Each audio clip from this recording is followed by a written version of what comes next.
Hi guys, I'm ConjuredJasper. St. Patty's Day is on Monday. I have a super short St. Patty's Day themed story from No Sleep, as Michael says it best. Goodbye. I'm in. I'm reading these girlies. Really spooky. What?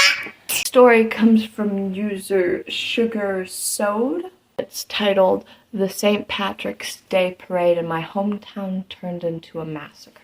I was beyond excited to introduce my girlfriend, Emily, to my family, as we had been dating for almost a year, and this was my first serious relationship. They quickly embraced her as one of their own, and she was dragged into another room to discuss our future wedding plans. She looked exhausted when she emerged an hour later, and I suggested we sneak off to see the parade, which she happily agreed to. We found a quiet spot on the route and sat there surrounded by smiling families. We both stared down the street in confusion as screams emanated in that direction. The first float appeared, and it was obvious that something was wrong as it was careering from side to side. It rolled to a halt directly in front of us as I gazed in horror at the bloodstains that covered every inch of it. Emily grabbed my arm in a vice-like grip, and I followed her gaze to see dozens of short green men appearing at the far end of the street. They were no taller than my knee, and each clutched a sharpened stick. An extremely overweight man staggered towards them, who was probably fueled by alcohol. I couldn't make out what he was saying to them, but he was so caught up in his little speech that he didn't realize they had surrounded him. I grimaced as one of them plunged a stick into the back of his leg. He let out a scream as he sunk to his knees.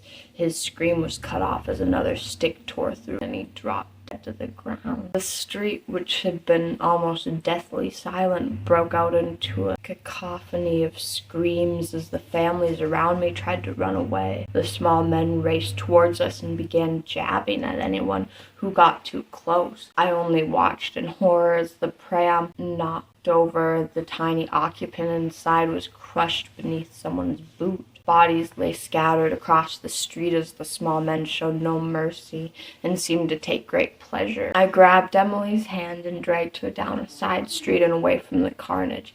We hid behind a bin as the screams from the street began to ebb. Soon the only sounds that could be heard was our labored breathing and the occasional sob from Emily. I risked a peek and had to dart my head back down as one of the small men was standing a few feet away. I tried my best to calm Emily down as she began sobbing hysterically. She began shrieking at me as I motioned for her to shush. All semblance of sanity was gone from her face as she pushed past me and walked onto the street. She had only gotten a few steps when a green man appeared from nowhere and stabbed her through the knee. She somehow remained standing and limped forward as another stick tore through her other knee. She sunk slowly to the ground and began crawling forward inch by inch as the small men hovered over her and seemed to be toying with her. They began jabbing her with sticks, and soon her body was covered in cuts as a trail of blood marked where she was. I covered my ears as she began calling out my name and begging me to bring her home. I could only watch helplessly as the small men finally got bored and lifted her head from the ground. I locked eyes with her as a stick skewed through her head and she sank to the ground. I ducked back into cover and began rocking backwards and forwards while mumbling her name. I have no idea how long I stayed there, but by the time I finally regained my composure, it was already dark. I lurched home past countless bodies while expecting to be attacked at any moment. I didn't even acknowledge my parents' look of shock at my blood-stained clothes as I walked past them. I now lay in bed writing this out as my family keeps asking me what happened and where Emily is. Jesus! So, when I skim stories, I read, like, the first sentence and the last sentence, and I was like, oh, okay, Emily goes missing, so this will be, okay.